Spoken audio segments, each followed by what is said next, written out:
When you were studying, or if you are currently studying, did it ever happen to you that one classroom was against another?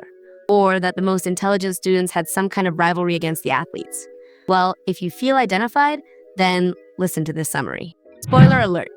The story begins at Senyang High School, one of the best high schools in the city. The reason it is so popular is because it is divided into two campuses.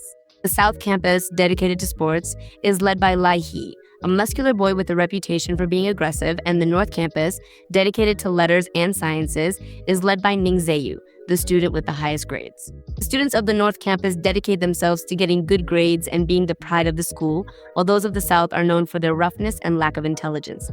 This division causes both campuses to get along very badly. Due to the prejudices that both have, one day, Yuan Keiichi, the second highest ranking student in the North Campus, a mix of beauty and intelligence, heads to the South Campus in search of the quality manuals for the second-year students. However, she immediately notices that 4 manuals are missing, which belong to Li He and his 3 friends who had them hidden away. Yet, in a matter of seconds, Keiichi discovers them and retrieves the missing manuals before they can stop her. Li He and his company corner her, but she is not intimidated so easily, so she leaves. And right then, one of the boys trips her, causing her to stumble, but luckily Lai He holds her up, thus avoiding her fall, and consequently, he accidentally presses the school's speaker button, so all the students heard the moment she tells him that he is an idiot and disgusting. Minutes later, Pan Hao, a classmate of Keiichi, tells her that their argument with Lai He was overheard by everyone, causing students from the North Campus to mock Lai He all over social media. They even go as far as comparing him to Ning Zayu, his enemy since they were little. Of course, he wants revenge, and the perfect moment is during the final physical evaluation, which is that same day, since both campuses will be together. At the South Campus, students offer to help others stretch, though it is mostly just an excuse to torture them a little bit for fun. Of course, Li He decides to help Keiichi, which annoys her deeply. Meanwhile, Pan Hao gets agitated and starts yelling at the athletes, causing a minor argument to break out among them. And to calm the situation, Ning Zayu comes up with the idea of having a dodgeball competition with the best students from each campus. Seconds later, the competition begins and both campuses give it their all to win because they want to prove who is the best. Even the science students do an incredibly good job for the low expectations we had. And after several minutes, only 2 students remain on both teams. Pan Hao, who is the black sheep of the class, decides to throw water on the side of the athletes, causing one of them, Yan Yuan, to slip and be easily eliminated. At that moment, a group of boys snitches on Pan Hao, so Yan Yuan argues with him. The argument grows until it becomes a battle of North versus South.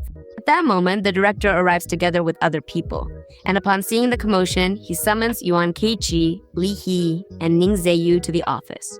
Once there, he forces them to write a 2,000-word self-criticism. And that is not all, as at that moment, we find out that the director plans to unite both campuses once and for all. The next day, Li He prepares to go to class and, surprise, Ning Zayu is his new neighbor. And upon leaving the apartment, Ning Zayu recommends that Li He's mother enroll him in an intensive course, which will help him raise his grades. This, of course, annoys Li He a little, so he leaves quickly. Minutes later, both boys head to school, but Ning Zayu deviates from the path to go to Yuan Keiichi's house so they can go together as usual. Yes, there is something of love around here.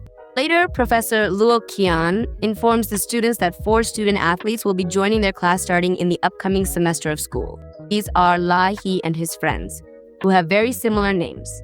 They are Yun Xian, Yan Yuan, and Jian Yuan.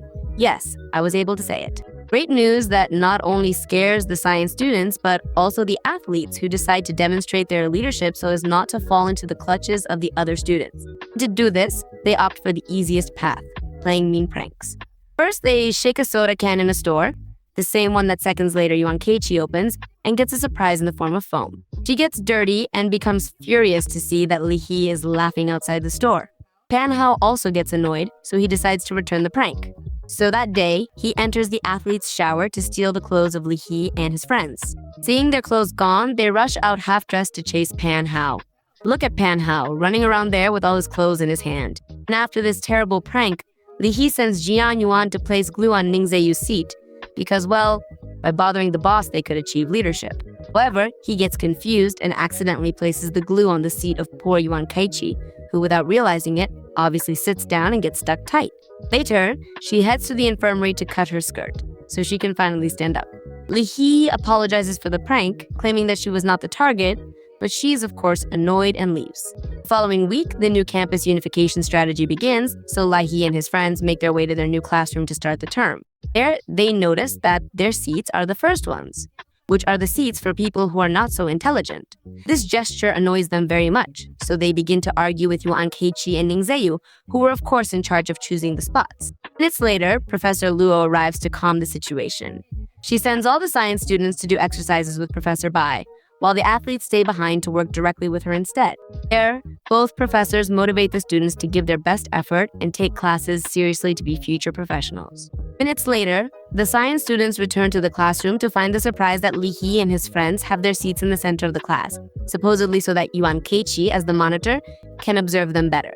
There, Professor Luo motivates everyone to overcome prejudices to unite and stop arguing, something that both the athletes and the science students accept. The next day is officially the first day of school, so the athletes are determined to give it their all to learn. However, they quickly become bored, and even Jian Yuan ends up falling asleep. Later, Professor Luo sends Yuan Keiichi and Li-hee to look for a job, an opportunity for both of them to get along, so he insists on fixing their problems, but she turns around and hits him in the face with her hair. But although it sounds very strange, it seems that he is starting to feel things for her. On the other hand, a classmate named Huan Yuan, who is in love with Ning Zayu, tries to get his attention, but upon standing up, she trips over a chair and falls on top of him.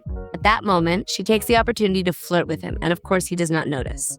At that moment, Yan Yuan and Yin Xian begin to laugh thanks to a video. Huan Yuan, upon hearing them, thinks that they are mocking her, so she goes to tell them that they are disgusting. This is due to the terrible smell that their shoes give off. So she takes them and throws them in the trash, which obviously causes a strong fight. At that moment, Lai-hee and Yuan Keiichi arrive. He, upon seeing what happened, decides to fix things calmly, but Pan Hao tells him that the athletes are trash. He is always very subtle. This, of course, causes Lai-hee to become aggressive and attack him, in addition to demanding an apology from Huan Yuan, who is forced to do so. And so that this does not happen again, Yuan Keiichi orders the boys to leave their shoes in a box and that she will take care of them. Later, the whole class goes to physical education. However, Yuan Keiichi decides to stay behind due to the strong pains resulting from her period. In a matter of minutes, the boys return to the classroom and the athletes quickly notice that the shoebox is not there, so they immediately blame Yuan Keiichi since she was the only one who was in that place.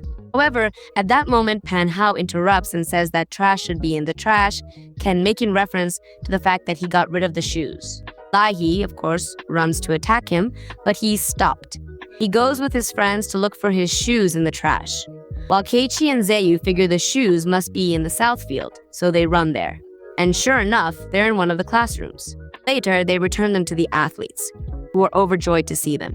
At that moment, Lai-hee decides to tell the others that these shoes are not just anything, but instead hold very special meanings. For example, Lai-hee wore those shoes on the day he broke a record at school. Yan Yuan wore his shoes until he won his first long-distance running championship. And Chuan is motivated to unleash his potential and be a great runner, so they are his lucky shoes. And finally, there are the shoes of Yin Xian, who has the saddest story. It turns out that his shoes were a gift from his grandmother, who gave them to him for winning his first competition, and just after that, she passed away. With this, the athletes want to show that their shoes are more important than any medal, and they also apologize to Yuan Keiichi for having blamed her, and she also apologizes to them for not having protected them as she should have. Because of this, as punishment, she sends Pan Hao to clean the shoes. Later, everyone goes to dinner, and there Lai-hee sees Keiichi with a boy, so he suspects that he is her boyfriend. Because of this, he watches them closely, and the next day, on top of that, he watches as a student hands that boy a love letter.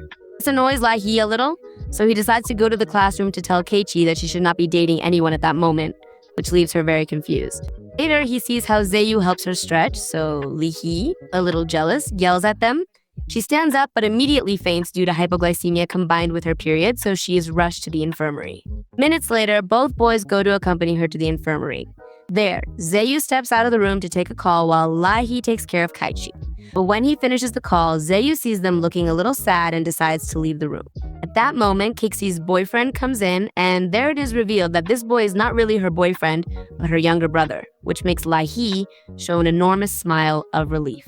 Now that he knows she is single, he decides to ask her for her phone number the next day. However, she rejects him flat out. Next day, Li-hee is annoyed that Lin Chuan easily gets any girl's number. while he still cannot manage to get the phone number from Keiichi himself.